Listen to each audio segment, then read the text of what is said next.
One of my subscribers asked me to test out the new Leitz Cine 35mm Hektor 2.1. Right there, Leitz has made this new set, 6 lenses, maybe more coming. And I have an SL2-S, so got the L mount version. And I'm trying out, again, it's the 35mm. Now, I didn't know a lot about it, but I knew that it was supposed to have some vintage character, some nice flair, and I wanted to compare it to a lens that, right, has some of those same qualities, and also one that I know very well. So I grabbed my version 1 Summicron, and then later in the video I'm also going to grab my early Summilux. Okay, here is the Hektor, and just comparing it to the Summicron. So immediately what I'm seeing here is that it's pretty similar, a little more contrast, especially just that like ability to prevent stray light from getting into your shadows. So the shadows are just hitting a little bit darker on the Hektor. And again, it has a more modern coating, so that makes sense. This is the Summicron Hektor. Let's get in a little bit closer.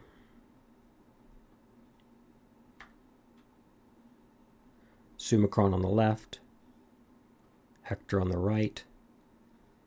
The bokeh it's a little bit smoother. Now, on my Summicron, I don't shoot it wide open. I turn it just like a little more than a quarter, like a half of a stop, because that basically on my copy at least, the glow goes away and it gets much sharper with just a tiny turn of the aperture. So that's how I'm shooting it. The Hektor was perfectly brilliant at wide open 2.1, so that's how I'm shooting it. Okay, just an MFD shot on the Hektor, and then comparing it with the Summicron. Now the Summicron, because it's I'm using an adapter for to attach it to the SL2-S, right? It's a close focus adapter, so it actually has the advantage here. But both are, right, can focus plenty close. Okay, here I took 4 pretty similar. So the 2 on the left are the Summicron. Now you notice this one here is the softest. That's wide open on the Summicron, and this is half a stop down, which starts to match the Hektor. So, right, you can kind of see why I stayed away from the wide open on the Summicron.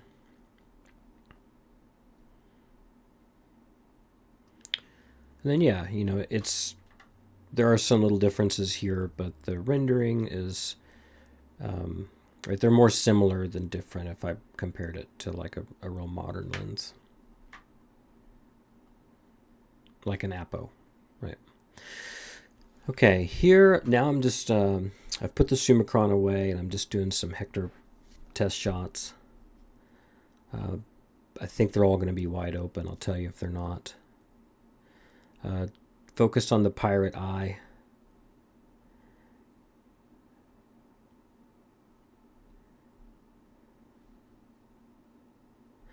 Right, I like these shots where there's some foreground out of focus, some background out of focus. There's a very gentle swirl here, very gentle.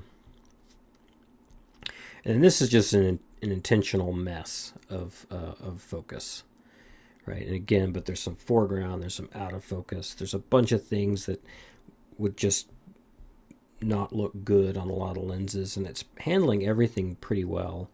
You know, this is the only area where I'm sort of drawn to, and maybe not the best way. But overall, I really like how everything is looking. And I would say, right, it has that vintage look and equals kind of any other lens that I own. I don't think I have any other lens that would just obviously look way better on a scene like that's as difficult as that. Yeah, wide open, plenty gorgeous. Same here. Well, let me say, my kids have drawn hot chocolate faces.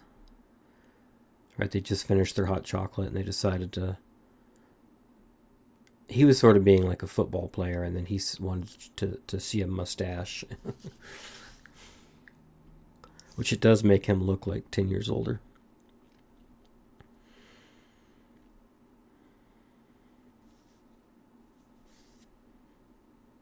At this point, it's like I can't say a lot more than just, I would shoot it wide open. I would shoot it a lot like a Summicron or a Summilux. Right, it does have some vintagey character. It looks very nice, but I can tell it's got a modern coating. It's nice that it has the close focus for shots like this.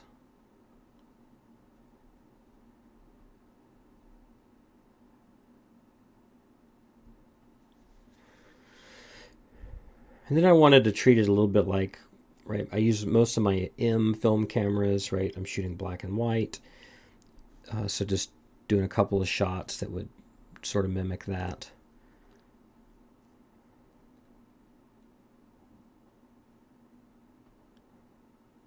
Right, it's hard for me not to look at these, and it's hard for me to evaluate the lens because I just don't like the look of digital black and white.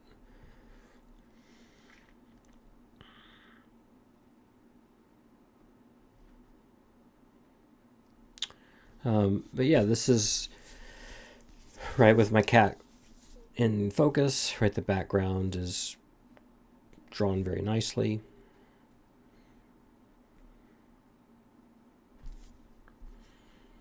Right, it reminds me of some Leica Summilexes and Summicrons from the 60s to 90s. Now this is a difficult scene for any lens because of all the pebbles at many different distances, the fence, the ladder, the leaves, the rope, the sort of the unusual geometry of this space. And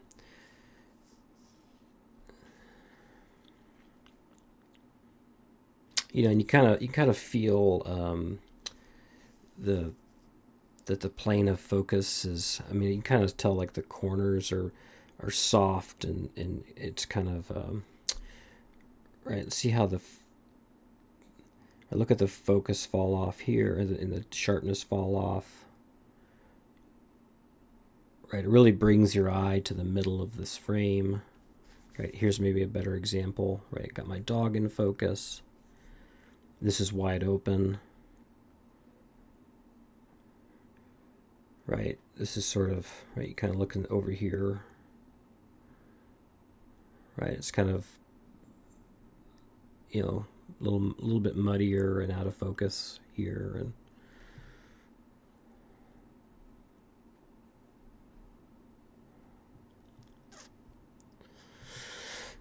now here I've got the chair in focus, and then there I've got the plant more in focus.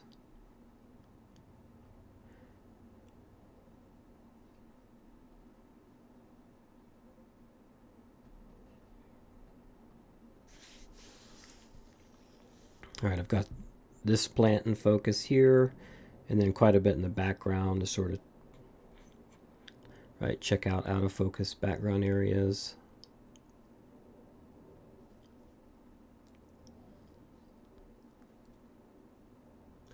And there's parts of this that don't look overly vintage. There's almost like it almost feels like overcorrected spherical aberration. There's like a kind of a touch of jitteriness to it.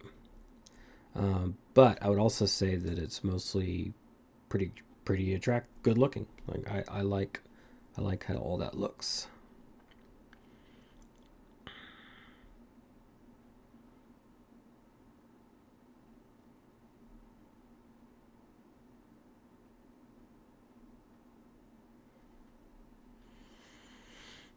Yeah, and this one's sort of interesting over here, right? There's like these little, I don't know, the out of focus over here is, it's like they're little pockets of tightness, right, that get created by, right, just the right frequency of like the pebble spacing.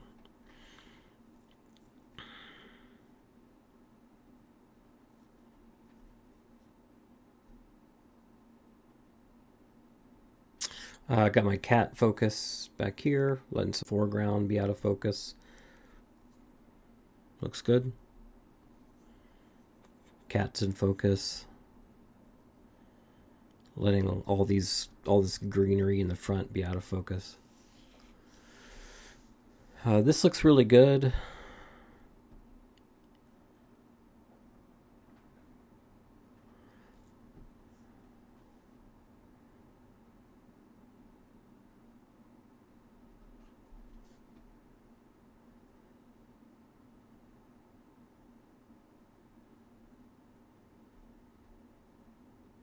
All right. Now, I mean, I had to do some flare testing because that's part of what is advertised about this lens. If you go to the Leitz or Leica page, right, it's the first sample image is a flare shot. And so here I'm testing the Hektor. And what I'm noticing about the flare is it looks sort of like a river flowing, a little bit of a ripple effect to it, and then it has a nice kind of glowy ball in the center.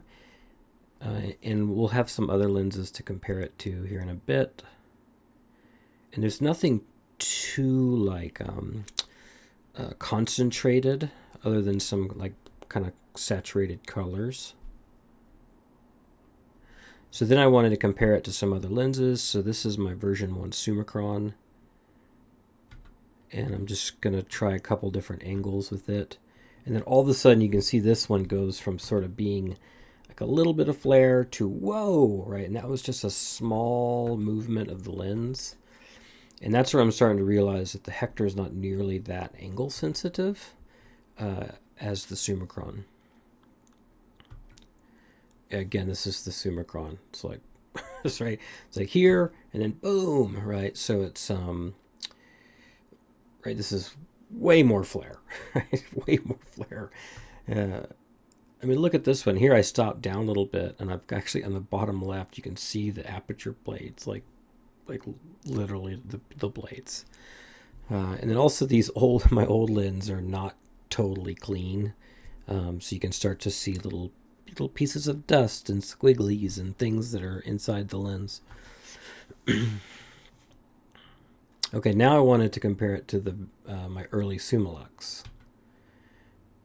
And again, this one has like the rays are more linear, and you see more like the lens elements and the shape of the aperture blades. And again, it was more sensitive, right? It was just like I could get so many different effects.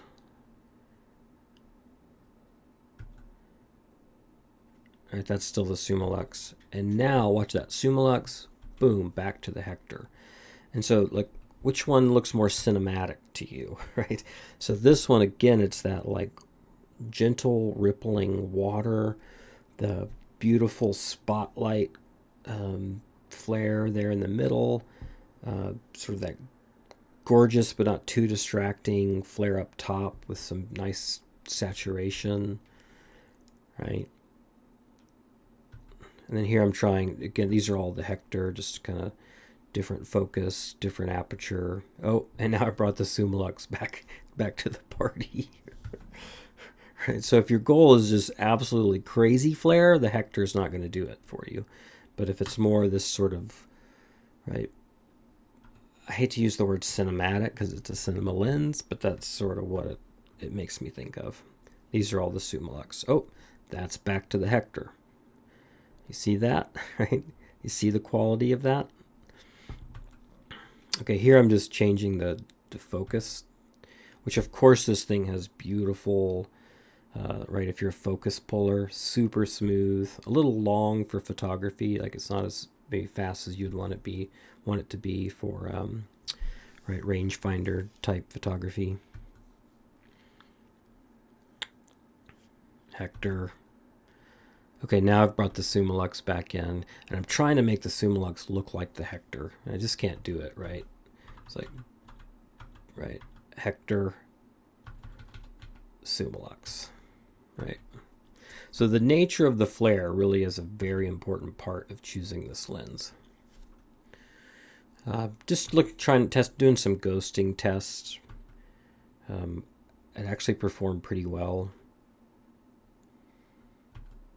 Okay, I'm going to end with, I had a little fun outside with my maple tree, the sun was shining, and I was like, well, let's combine some like bokeh balls and flare and nice colors. I've got some fall colors right now.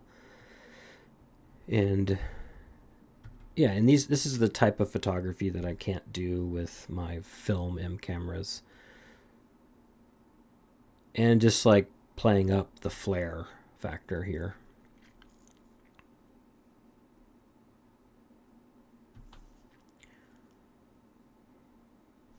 And now moving away from the flare and just looking at the bokeh balls, right? Oh, there's a little flare in that one.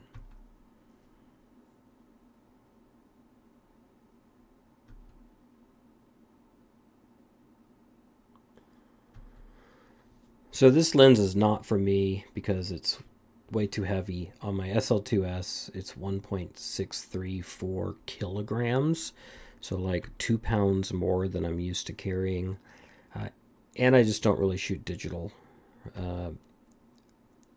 Yeah, I'm tempted to, like, if I had this lens, I'd probably shoot a lot more photography like this, which I actually really like this kind of photography, but it's not ultimately where I want to be. Right, I definitely prefer carrying around like a 700 gram M camera with a small M lens. But I see the appeal of this lens, especially for cinematographers. So there is another one in the set, the 25mm, that I would love to try because that's my favorite focal length. And yeah, I'm trying to imagine like could I ever get into owning one of these lenses and making it a regular part? I'd probably want an SL2-S for the screen on the back that can tilt, and I would probably want the 25, and I'd probably have to go to the gym and get my arm and wrist strength up to be able to carry around 1.6 kilograms. But yeah, I mean, it'd be fun for some color photography. But at the end of the day, like, I'm just glad that I shoot film M cameras. So, all right. Take care.